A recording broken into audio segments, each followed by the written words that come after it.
Assalamualaikum warahmatullahi wabarakatuh. Saya Rana Juliani dari Fakultas Hukum semester 3. Di sini saya akan mereview jurnal keempat saya yang tentang kebijakan formulasi tindak pidana pencemaran nama baik dalam bidang teknologi informasi yang disusun oleh Gali Puji Mulyono dari Fakultas Hukum Universitas Merdeka Malang.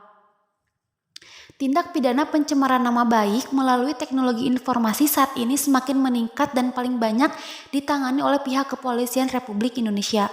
Upaya pengaturan tindak pidana pencemaran nama baik di KUHP maupun ITE merupakan bentuk perlindungan hukum kepada warga negara dan dari tindakan pidana pencemaran nama baik. Suatu perbuatan dapat dikatakan sebagai tindak pidana apabila dapat menimbulkan akibat kepada orang lain. Kehormatan merupakan hal yang dilindungi dalam tindak pidana pencemaran nama baik. Tindakan pidana pencemaran nama baik dalam teknologi informasi merupakan jenis kejahatan karena perkembangan teknologi, kemajuan teknologi yang merupakan hasil budaya manusia di samping bawa dampak positif. Dalam hal ini berarti dapat dipergunakan bagi manusia dengan baik. Ternyata dalam perkembangannya juga dapat membawa dampak negatif bagi manusia dan lingkungannya. Dampak negatif perkembangan masyarakat dalam dunia teknologi informasi tersebut salah satunya timbul pencemaran nama baik dalam dunia teknologi informasi. Landasan yuridis berkaitan dengan tindak pencemaran nama baik di bidang teknologi informasi diatur dalam Undang-Undang Republik Indonesia Nomor 11 Tahun 2000 dan Undang-Undang Republik Indonesia Nomor 19 Tahun 2016. Secara umum, materi Undang-Undang ITE merupakan ketentuan khusus dari KUHP berkaitan dengan pencemaran nama baik. Kebijakan formulasi tindak pidana pencemaran nama baik dalam bidang teknologi informasi saat ini. Yang pertama, tindak pidana pencemaran nama baik yang menjadi objek yang diserang adalah kehormatan seseorang dengan tuduhan mengenai suatu berita kebohongan yang mengakibatkan jatuhnya kehormatan seseorang. Perbuatan menyampaikan berita tidak sesuai dengan fakta atau berita bohong dalam peraturan yang diatur dalam KUHP. Perbuatan menyampaikan berita yang seolah-olah dibuat benar, padahal kebohongan yang sengaja dipalsukan untuk menjatuhkan harga diri seseorang merupakan suatu tindakan pidana pencemaran nama baik. Pencemaran nama baik beda halnya dengan sesuatu pernyataan yang berupa opini atau pendapat, tidak termasuk dalam objek opini atau pendapat yang tidak bertujuan dengan sengaja menjatuhkan harga diri seseorang. Opini tersebut tidak termasuk dalam pencemaran nama baik karena opini dilindungi oleh asas kebebasan berpendapat yang di Indonesia dijamin dalam Undang-Undang Dasar Negara Republik Indonesia Pasal 28F. Karena itu yang dilarang oleh hukum adalah memalsukan fakta agar orang tercemar nama baiknya. Suatu tundukan terhadap perbuatan yang tidak baik atau memalukan atau hilangnya kehormatan menurut pasal 310 ayat 3 KUHP tidak dapat dikatakan sebagai perbuatan penghinaan apabila perbuatan itu dilakukan untuk kepentingan umum karena terpaksa mempertahankan. Hal ini merupakan kelemahan rumusan delik dalam KUHP dan peraturan perundang-undangan di luar KUHP karena tidak jelasnya batas-batas suatu rumusan delik sehingga menimbulkan multitafsir dan menimbulkan gesekan-gesekan dalam masyarakat.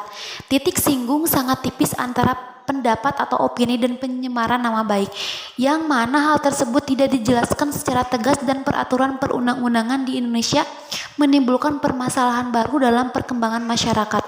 Selain dalam KUHP, ketentuan delik penghinaan juga termuat dalam Undang-Undang Penyiaran dan Undang-Undang Informasi dan Transaksi Elektronik.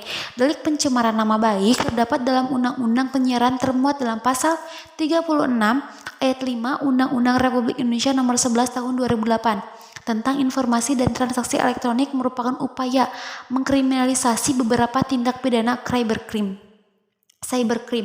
Perbuatan yang dilarang adalah mengenai menyebarkan berita palsu melalui media elektronik yang mengandung kesengajaan menyerang harga diri seseorang terkait pencemaran nama baik dan atau penghinaan dalam Undang-Undang Republik dan Transaksi Elektronik dicantumkan dalam Pasal 27 ayat 3 Junto 45 ayat 1 Pasal 27 ayat 3 di Indonesia sesuai dengan kultur masyarakat Indonesia yang masih menjunjung tinggi budaya timur yang mengandung pencemaran nama baik seperti menghina, memfitnah, atau yang serupa dengan itu sangat bertentangan dengan sopan santun, sehingga perbuatan tersebut bersifat antisosial dan harus dikriminalisasi. Selain bertentangan dengan sopan santun, penghinaan atau fitnah juga dilarang oleh semua agama yang dianut oleh masyarakat Indonesia. Adapun dampak yang timbul terhadap perbuatan yang mengandung pencemaran nama baik lebih berupa kerugian imaterial, yaitu jatuhnya kehormatan, nama baik, harkat, dan martabat seseorang. Kerugian yang demikian ini berdampak kepada hubungan sosial karena perbuatan tersebut dapat memberikan akibat berupa timbulnya stigma negatif bagi seseorang di masyarakat. Oleh karena itu, untuk mencegah dan menanggulangi tindak pidana pencemaran nama baik dan diwujudkan, memformalisasikan ketentuan-ketentuan hukum positif saat ini dengan mempertegas dan memperjelas rumusan pasal yang mengatur tindakan pidana tersebut. Upaya mempertegas dan memperjelas ini bukan suatu upaya menguatkan pembatasan hak manusia untuk bebas berpendapat dan menyampaikan kritik, namun upaya ini diharapkan memberikan perlindungan hukum bagi korban pencemaran nama baik dan atau penghinaan yang diatur dalam hukum positif kurang memenuhi rasa keadilan dan kemanfaatan bagi masyarakat karena belum jelas dan tegas rumusan peraturan itu justru malah banyak menimbulkan permasalahan sosial, bahkan menjadi konflik sosial horizontal. Ketidakjelasan dan ketegasan rumusan delik karena hanya menyebut unsur deliknya tanpa menjelaskan rumusan jelas di sifat melawan hukumnya apabila mendasarkan pada sifat umum pencemaran nama baik dalam KUHP dan di luar KUHP. Maka rumusan delik pencemaran nama baik hadir sebagai bentuk hukum melindungi dan menghormati harkat martabat manusia. RKUHP mengatur delik pencemaran nama baik dengan lebih jelas dan memasukkan syarat khusus karena delik pencemaran nama baik digunakan karena menimbulkan keonaran dalam masyarakat. Oleh karena itu diperlukan aturan jelas mengenai tindak pidana pencemaran nama baik agar tidak menimbulkan kesalahan dan konflik sosial dalam masyarakat. Upaya penanggulangan kejahatan pencemaran nama baik sangat diperlukan dengan kebijakan hukuman pidana untuk memformulasikan kejahatan tersebut. Teori moral dan liberal individualistik juga dapat dijadikan dasar memformulasikan delik pencemaran nama baik. Perumusan delik pencemaran nama baik yang akan datang diatur dalam Undang-Undang Informasi dan Transaksi Elektronik sebagai peraturan bentuk khusus dari KUHP dan dapat memisahkan antara delik pencemaran nama baik dan dengan pendapat dan kritik dengan rumusan yang lebih tegas dan jelas yang memuat larangan menimbulkan keonaran serta adanya kebencian sebagai landasan penting delik pencemaran nama baik. Sekian dari saya. Wassalamualaikum warahmatullahi wabarakatuh.